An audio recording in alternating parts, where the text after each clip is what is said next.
Well, hello everyone. Hopefully the camera is working a lot better today. I don't know what I need to do other than maybe buy another one, but I promised you the answers when the parties came out with the answers to the judge's questions in Bartz v. Anthropic. And Anthropic, if you remember, are the makers of Claude AI. And the plaintiffs in this case were the ones that were just all in hysterics and everything. Any teenager will tell you it's illegal. They have stolen the fires from Prometheus and just all this crap, and didn't actually have any real legal arguments to make. And they even had trouble giving answers to the judge about these 5 questions, which, as I covered, should have been really straightforward. And we really saw what a threat these anti-AI cases are, not just to AI, but to our basic freedoms, to our basic First Amendment rights, to do the things I'm doing right now. Fair use is what lets us, as a society, have conversations about all of that. And they want the power to shut those conversations down. And the Anthropic defendants are not letting them have it. And so here are the answers to the questions that Judge William Alsup gave them. And here you're actually going to see straight answers. For once, you didn't get that, really, you did it in one case, but you didn't get it from the plaintiffs for the most part. Case 1 is when the ebook is purchased at full price and read over 5 days by the purchaser. Case 2 is the same as H1, but he buys it from a notorious counter known as Books Are Cheap. And they say, Anthropic agrees with plaintiffs that, on their assumptions in Case 1, the purchaser does not infringe, and in Case 2, he does. And all of these should have straightforward answers. And you're going to see that here, in contrast from what we covered earlier from the plaintiffs. They had to kind of talk around it a little bit. They couldn't say that even that. They couldn't just give a definitive yes as to Case 1 being non-infringing. They had to try to stick in a lot of nuance.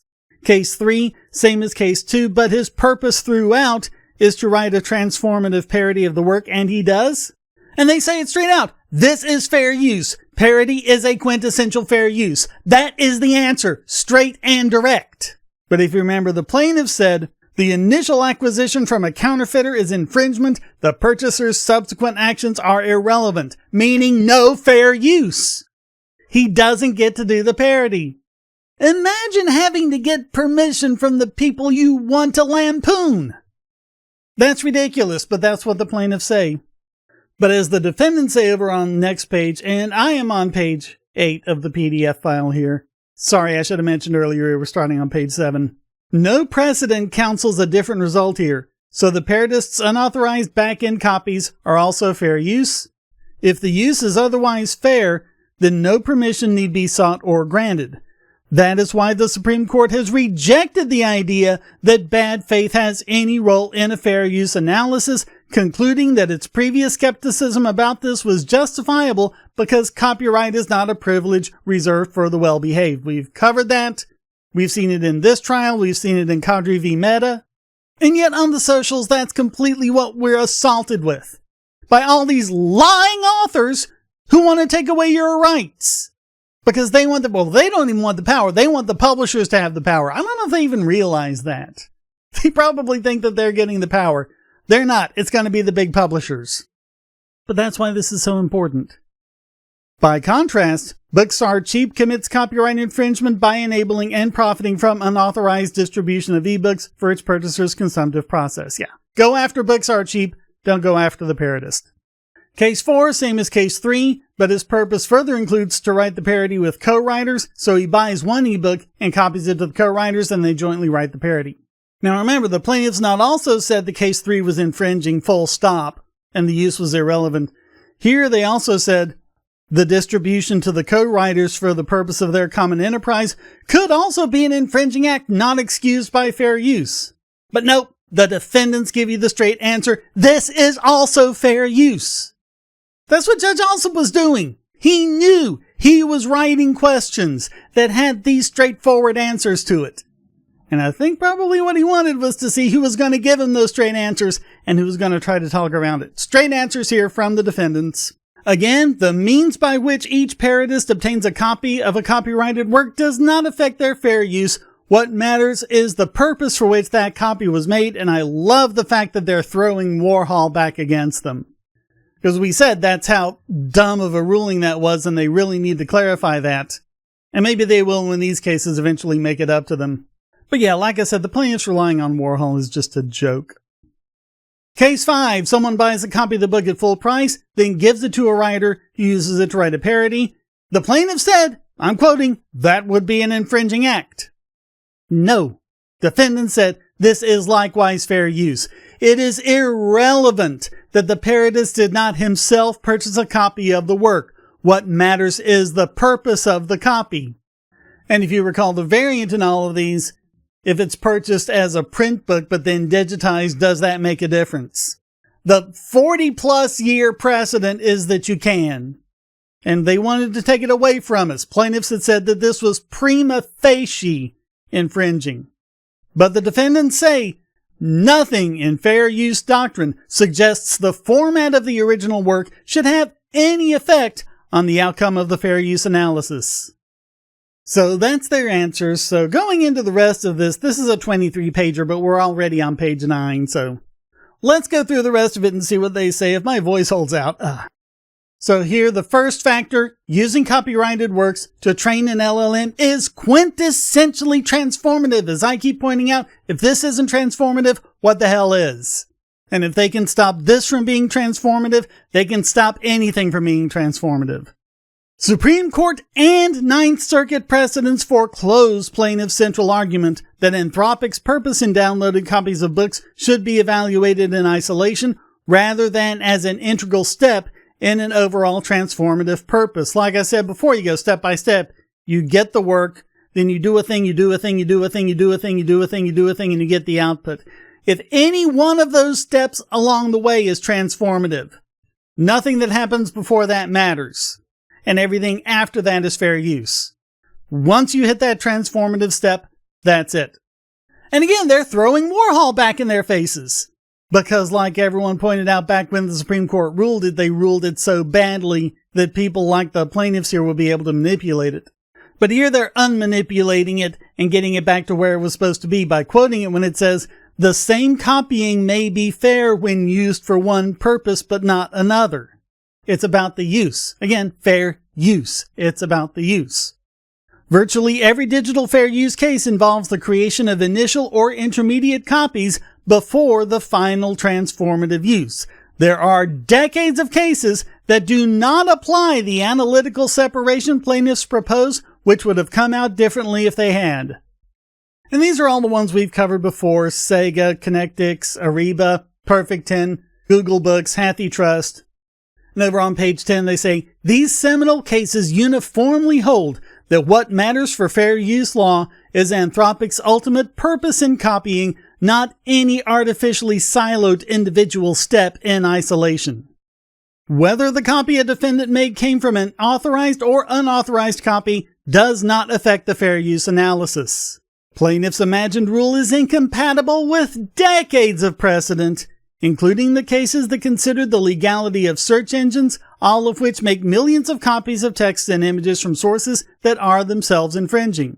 More broadly, you remember this, the plaintiffs are shouting out piracy and all that by downloading books as part of the process of creating its transformative technology. This is a familiar refrain. It is exactly what the plaintiff said in Oracle. And I remind you that this case is going before that selfsame judge that ruled in Oracle. Oracle had argued to the Federal Circuit that Google exploited a purloined work, and these labels made no difference. And they give some other examples. But I get the feeling that the judge understands his own ruling there. Plaintiffs mischaracterize Google Books by claiming that Google lawfully obtained the books via bilateral agreements with libraries, but that description is not true. Those libraries lacked rights holder authorization to enter those deals with Google. No rights holders were paid, and the rights holders sued when they learned of these agreements. And there's a footnote where they say, contrary to plaintiffs' assertion, the fact that Google's use of plaintiffs' books might promote sales of plaintiffs' books was not critical to the court's ruling finding fair use. To the contrary, the court noted that the snippet function might cause a loss of sales. And back in the body they said plaintiffs also ignore that in HathiTrust, the trust received unauthorized digital copies from Google, which was separately being sued for infringement for making those copies.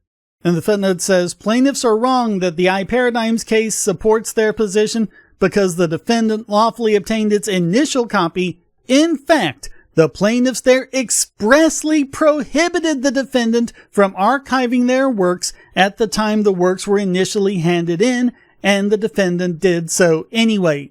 Not only did they not give permission, they specifically said, we don't give you permission to do this. We are prohibiting you from doing this. Those same plaintiffs later sued iParadigms, and the District Court and the Court of Appeals held that the defendant's use was fair. And top of page 12, they say, all of the preceding cases are incompatible with the suggestion that bad faith somehow short-circuits the fair use analysis. And they mention Atari v. Nintendo, and they say, first, this outlier decision is inconsistent with the Supreme Court's skepticism that any bad faith is relevant to fair use at all. Second, in the decades since Atari, neither the Ninth Circuit nor any other circuit has adopted its rule that fair use protection is unavailable to defendants that obtain unauthorized copies. And even in the cases that plaintiffs characterize as internet piracy cases, courts have conducted a robust fair use analysis of the defendant's ultimate purpose, regardless of their means of initial acquisition. And some courts have expressly acknowledged that even pirated copies could be put to fair use purposes. And page 13 just showing how absolutely transformative this all is. The training process transforms books from their original expressive form into abstract statistical patterns and mathematical weights that represent probabilistic relationships between words and concepts among millions of works, fundamentally altering both the form and function of the original works and adding new uses for them. Plaintiffs do not and cannot dispute the many transformative things that Claude can do, and plaintiffs do not claim that Claude has ever reproduced a copy of their books. Plaintiffs expert Dr. Zhao makes vague criticisms about non-specific language that is not testable, but he does not identify any inaccuracy in Dr. Kaplan's technical description. Kaplan is their expert. This strategic silence confirms there is no genuine dispute about the training process. He tried to talk around it, but he didn't actually say it. That means there's no dispute. Dr. Zhao opines that he would generally characterize Anthropic's pre-training process as similar to a lossy compression of its training data, which he contends causes model memorization. And again, there's no compression at all. They don't contain little copies of books or snippets of books or anything. That's not how they work. We've been over that and over that and over that. Tellingly, plaintiffs never took the opportunity to probe Anthropic on this framing.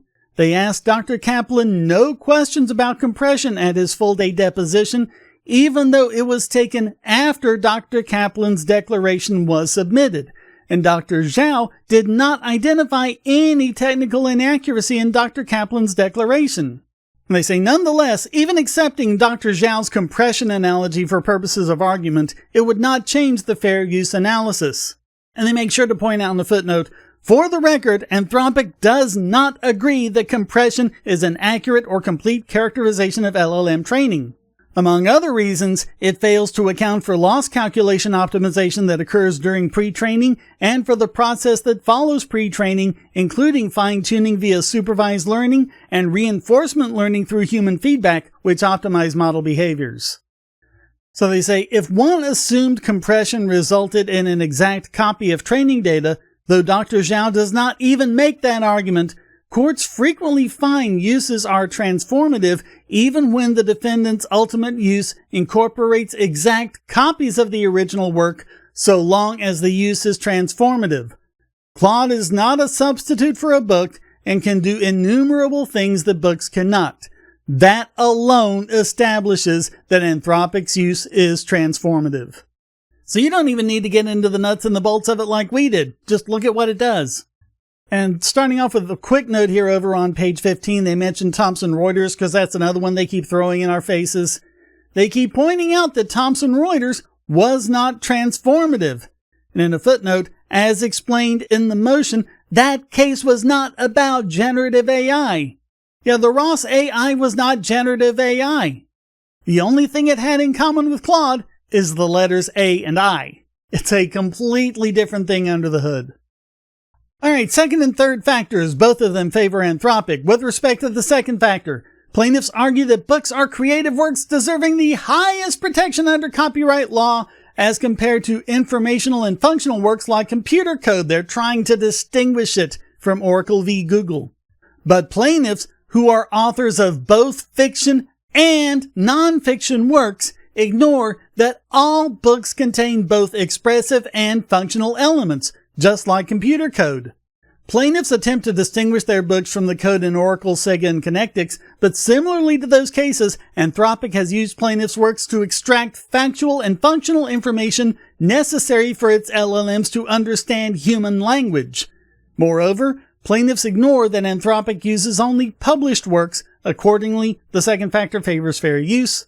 As to factor 3, plaintiffs do not contest that the transformative use in question requires Anthropic to use the full text of books to function effectively. And the fourth factor is about harming the market. The fourth factor strongly favors Anthropic because lost licensing fees are not cognizable marketing harms for the highly transformative use of LLM training. And alternatively, there is no genuine dispute of fact about whether a licensing market to enable Anthropic's transformative use could develop, and plaintiff suggestions of other theories of harm based on lost book sales due to the LLM training process or AI-generated books have been waived, are not cognizable as a matter of law, and or are unsupported. Lost licensing fees are not a cognizable harm as a matter of law. Plaintiffs concede that Claude itself is not a substitute for books. This leaves lost licensing revenues as the only theory of harm. The court can quickly dispense with plaintiffs' suggestion that the law limiting recovery of licensing fees for transformative use is cabined to cases involving criticism, parody, or commentary. They want to box everything in that and say, no, that's only what it is. No, it's all transformative uses. All transformative uses. Plaintiffs cite no authority supporting such a narrow construction, and Oracle most definitely was not a case concerning criticism, parody, or commentary. Page 17. As a matter of law, plaintiffs cannot prevail on the circular argument that the fourth factor market harm they have suffered consists solely of the failure to obtain royalties for a highly transformative use that does not function as a market substitute for their books. You see how circular that is? I'm glad they're pointing these things out. This is great. Because the only market harm is not cognizable under the fourth fair use factor, courts need not address the question whether LLM training data licensing markets exist or plausibly could, but if it does so, it should conclude as a matter of law that no such market exists or is likely to develop absent congressional action. Plaintiffs' expert Malachowski focuses narrowly on copyright registered books, rather than addressing the existence or prospect of a licensing market for the aggregate data required to train a frontier LLM like Claude, which is what is actually needed to enable Anthropic's purpose. Licensing copyrighted registered books alone would not come close to yielding the data necessary for Anthropic to build a general-purpose LLM. In fact, that volume of data would represent only a tiny fraction of the copyrighted data that is required for Anthropic's transformative purpose and use. It makes no sense to assess the viability of a relevant licensing market by reference to such a crimped fraction of the whole, and no court frames the operative legal question in that way. To the contrary, the courts ask whether a market exists or plausibly could exist to license the material needed to achieve the transformative purpose. That's a very important distinction that the plaintiffs fail to make. Plaintiffs have not even attempted to argue that a licensing market exists or could exist for LLM training data at the scale required to build a tool like Claude, and as a result, there is no material dispute of fact that it does not and could not. And over at the bottom of page 19, we're still on Malachowski. He also speculates about two other market harms, a risk of future market substitution because Claude helps people write prose, and AI-generated knockoff books. And we've talked about this distinction. Just because I write a book like Harry Potter, and that uses the same sort of setting and ideas and scene affair as Harry Potter, but doesn't use any of the expression, you can't say, oh no, you wrote a competing fantasy novel, that means you stole from me. No, it's not about competitive works. It's about works that duplicate the expression. So the first theory is wrong as a matter of law, and the second theory is completely bereft of record support. For purposes of the fourth factor, it does not matter whether the copier's work enables creation of new works that compete generally for attention with the plaintiff's work. Rather, the question is limited to what impact defendant's use has on the value of plaintiff's works in particular, i.e., whether the resulting work directly usurps the market for plaintiff's work. Second, any purported risk of knockoff books written by AI technology generally is unsupported by any record facts or claims. There is no claim that Claude has ever generated a single knockoff book, or any claim that any consumer has ever purchased a Claude-generated book in favor of any of the plaintiffs' books. Plaintiffs themselves testified that they were not aware of any decline in their book sales related to AI. Speculation about hypothetical harms from AI-generated knockoffs does not create a dispute of material fact. Finally, plaintiffs do not contest the overwhelming evidence that Claude provides substantial public benefits, namely the fact that millions of scholars, scientists, businesses, and creators are using Claude to advance creative endeavors such as scientific research, software coding, and writing. Instead, plaintiffs set up two straw man arguments. First, they assert that the public will benefit more from a regime in which authors are compensated from LLM training, but this argument is not supported by the record or any of the cases plaintiffs cite, which all involve non-transformative uses that provided direct market substitutes for the original works. Second, contrary to plaintiff's suggestion, the court does not need to make any sweeping factual finding in order to find fair use, such as that AI technology will not make human labor obsolete, or whether LLMs hold more promise than peril. Oh God, you remember when watch it if you haven't, when I covered their absolute hysterics over this. God, it was so funny. The inquiry here in a copyright infringement action is solely into the risks of creativity-related harms to the public within the framework of the Copyright Act. The record is undisputed that a creative tool like Claude advances the purpose of copyright law. And so they conclude, copyright law strikes a balance between the rights of copyright holders who are granted a limited monopoly on copyright expression and the rights of others to make fair use of those copyrighted works for the greater good. Remember the balance between the Copyright Clause in Article 1, Section 8 and the First Amendment. But there is no balance in the arguments that plaintiffs make here. In fact, they were very unbalanced. Claude is a radically transformative technology that serves an entirely different purpose from plaintiffs' books. Under settled principles of copyright fair use, Claude should be permitted to exist alongside plaintiffs' books, a result that promotes the progress of science and useful arts for society as a whole. And remember, according to the Constitution, that's the purpose of copyright. Not to enrich artists, not to reward them for their hard work, to promote the progress of science and useful arts. If what you're doing is getting in the way of that, then that doesn't apply. Anthropic's motion for summary judgment should be granted, and we'll see what Judge Alsup does. Remember, this is the judge that's kind of with it. This is the one who taught himself to code in Oracle v. Google. So, yeah, he's pretty much on top of it. And again, I don't know what the plaintiffs were thinking in trying to lie to him about his own case. I think he knows it. So we'll see what the judge does. In the meantime, I'll keep covering these because I'm the only one who is.